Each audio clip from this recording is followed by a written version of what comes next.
Hello students, आज आपण standard first subject English 4.1 clap your hands he poem पाहणार आहोत. प्रथम मी तुम्हाला पोयम ऐकवते, ती तुम्ही नीट लक्षपूर्वक ऐकायची आणि पुन्हा म्हणायची. Clap your hands, clap your hands, listen to the music and clap your hands, stamp your feet, stamp your feet, listen to the music and stamp your feet, turn around, listen to the music and turn around, jump up high, listen to the music and jump up high. आपण वेगवेगळ्या कृती करतो, त्याला मराठीत काय म्हणतात ते तुम्हाला माहीत आहे, परंतु त्या कृतींनाच इंग्रजीत काय म्हणतात ते आता आपण समजून घेऊया. म्हणजेच ॲक्शन वर्ड्स समजून घेऊ. पहिली कृती आहे रीड. रीड म्हणजेच वाचणे. त्याच्यानंतर येणारी कृती आहे पुश. पुश याचा अर्थ होतो ढकलणे. पुश नंतर येणारी कृती आहे पुल. पुल याचा अर्थ होतो ओढणे. इंग्रजीत ओढण्याला शब्द आहे पुल. त्याच्यानंतर येणारी कृती आहे राईट. राईट म्हणजेच लिहिणे. म्हणा माझ्या मागे राईट. राईट म्हणजेच लिहिणे. त्याच्यानंतर येणारी पुढील कृती आहे पॉर. पॉर म्हणजे ओतणे. ओतण्याला इंग्रजीत पॉर असं म्हणतात. पॉर. पॉर म्हणजेच ओतणे. पुन्हा म्हणा पॉर. त्याच्यानंतर येणारी कृती आहे ऑक. ऑक म्हणजेच चालणे. इंग्रजीत चालण्याला ऑक असं म्हणतात. त्याच्यानंतर पुढील कृती आहे stand up. Sit down, stand up, sit down, stand up, sit down. त्याच्यानंतर पुढील कृती आहे रन. रन म्हणजेच पळणे. पळण्याला इंग्रजीत रन असं म्हणतात. म्हणा माझ्या मागे रन. त्याच्यानंतर पुढील कृती आहे इट. इट म्हणजे खाणे.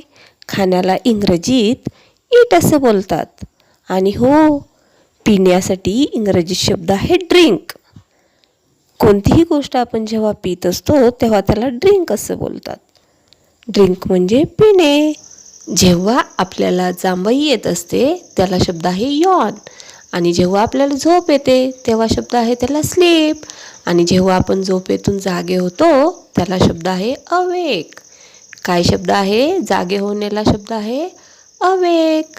म्हणा माझ्या मागे अवेक. त्याच्यानंतर पुढील कृती आहे हात धुण्याची. धुणे याला शब्द आहे वॉश. म्हणा माझ्या मागे वॉश. जेव्हा आपण एखादी वस्तू पकडतो त्याला शब्द आहे कॅच. कॅच म्हणजे पकडणे. म्हणा माझ्या मागे कॅच. आणि जेव्हा आपण एखादी वस्तू फेकतो त्याला शब्द आहे थ्रो. थ्रो म्हणजे फेकणे. म्हणा माझ्या मागे थ्रो. त्याच्यानंतर पुढील कृती आहे स्लाइड. स्लाइड म्हणजे घसरणे. घसरणे याला इंग्रजी शब्द आहे स्लाइड.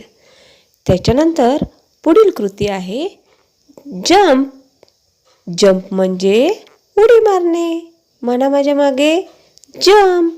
जंप म्हणजे उडी मारणे. आता पुढील कृती कोणती आहे? गाणं म्हणण्याची. गाणं म्हणणे याला इंग्रजी शब्द आहे सिंग. म्हणा माझ्या मागे सिंग. सिंग म्हणजे गाणं म्हणणे. आणि हो, तुम्हाला डान्स करायला, नृत्य करायला आवडतं की नाही? मग त्याला इंग्रजी शब्द आहे डान्स. डान्स म्हणजे नृत्य करणे, नाच करणे. पुढील कृती आहे रडण्याची. रडणे याला इंग्रजी शब्द आहे क्राय. क्राय म्हणजे रडणे. आणि हो, तुम्ही विचारही करता की नाही? मग विचार करणे याला इंग्रजी शब्द आहे थिंक. थिंक म्हणजे विचार करणे. आणि आपण एखादी गोष्ट ऐकतो की नाही त्याला शब्द आहे हिअर. हिअर म्हणजे ऐकणे.